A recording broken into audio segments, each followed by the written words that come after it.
Hello everyone, this is Chirag and you are going to learn about JMeter today. So how does a JMeter work and what does it what does it do and why is it used for? So I'll tell you everything about it.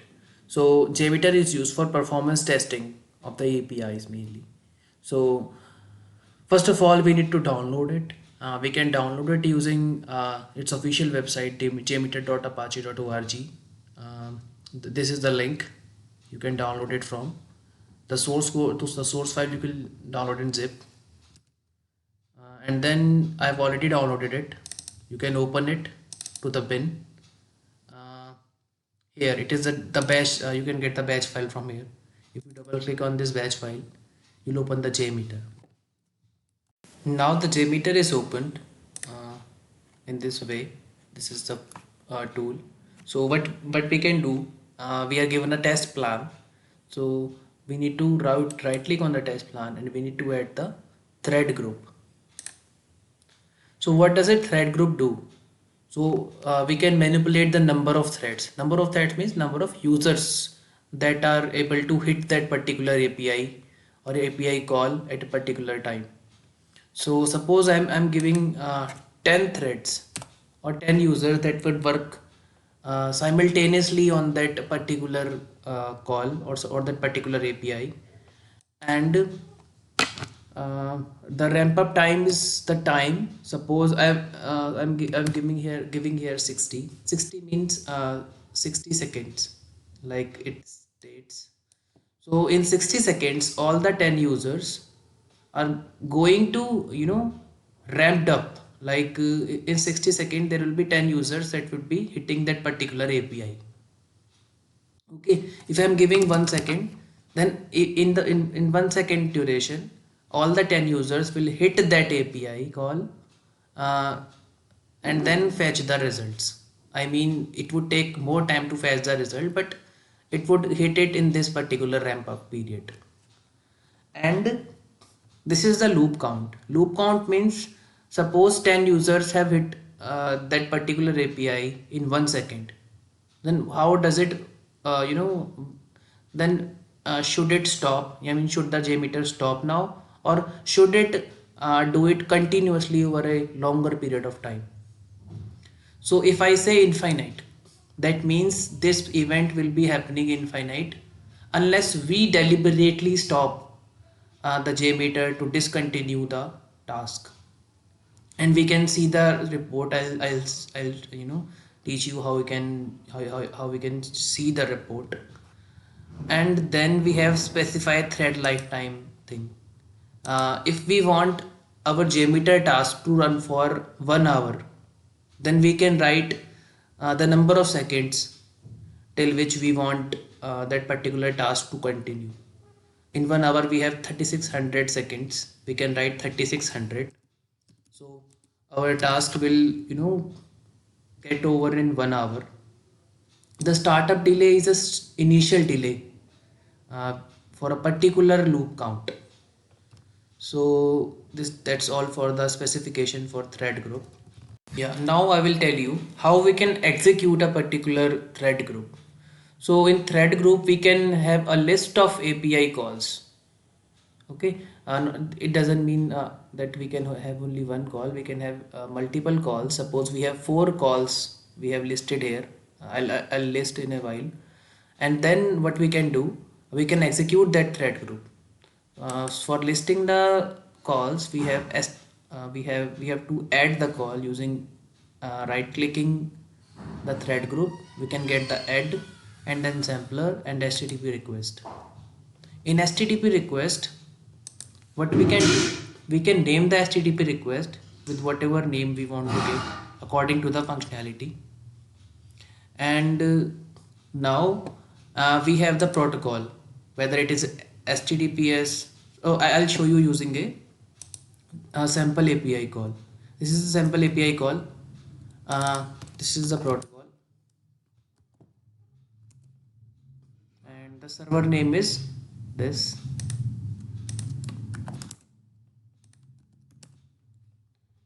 Or and we have the endpoint, it's this,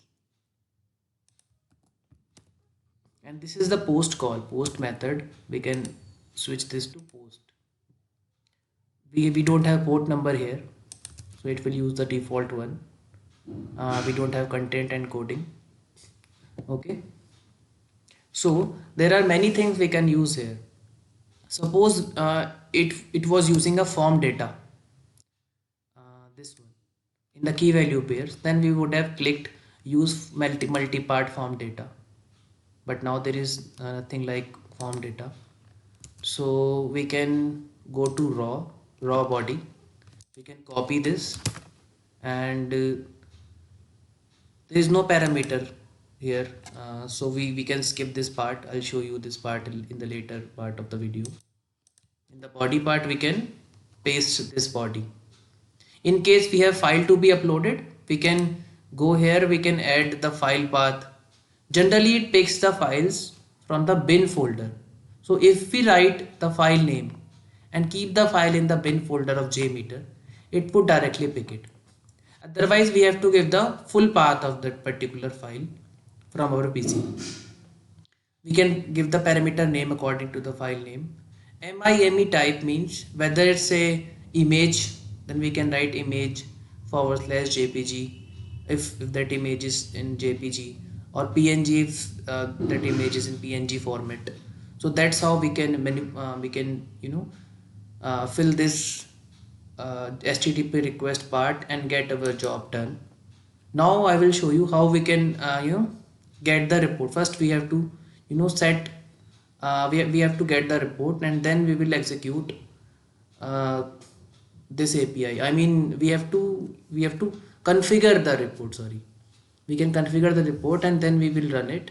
Then I'll show you that how we can get the report. Now we can configure the report by right clicking on that thread group. We can go to add listener, view result tree. Okay, so it will give us the results, whether we can check here whether the API is working fine or not. And in this part we can give whatever name we want to this result tree.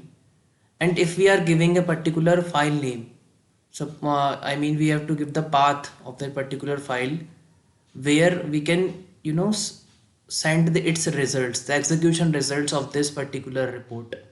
We can do it, and we can log display either errors in that particular file or success.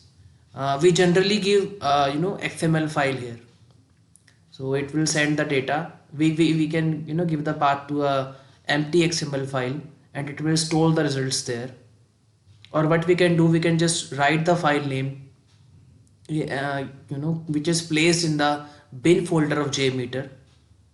If it is empty, then it is cool. We can get the results of a particular execution, and we can this is how we can get the results of a particular run. Okay, so now let's see if we can add another type of report as well.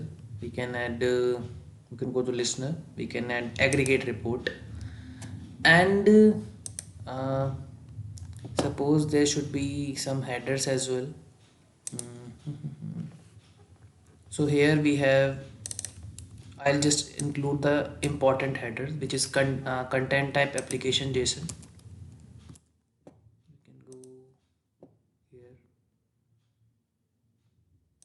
you can copy it.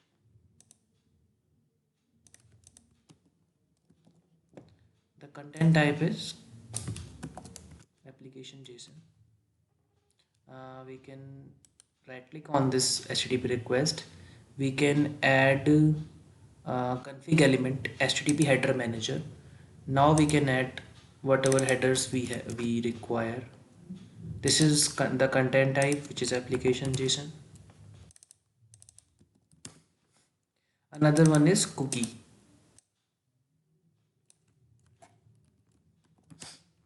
We can add this cookie header, and we can copy it. Okay, now we can go to the thread group. We have view result tree, and whatever we have added is aggregate report. So here we have aggregate report as I'll teach you how we can perceive these fields and how we can utilize this file name. Let's run this thread group.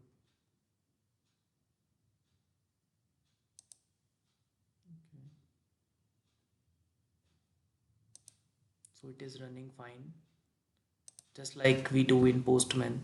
This is the response data. This is response headers. If we go to request, this is the request body. This is the request headers. This is the sample results. This is raw and this is parsed. I mean the format or metadata we can get for this particular call. So in the aggregate report, I've gotten some fields like label, whatever the name of API name, whatever the API is given name. Samples, I've given already 10 threads in HTTP request, thread group.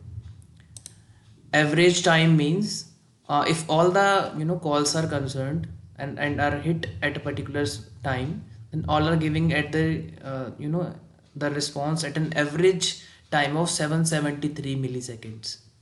This is the median time.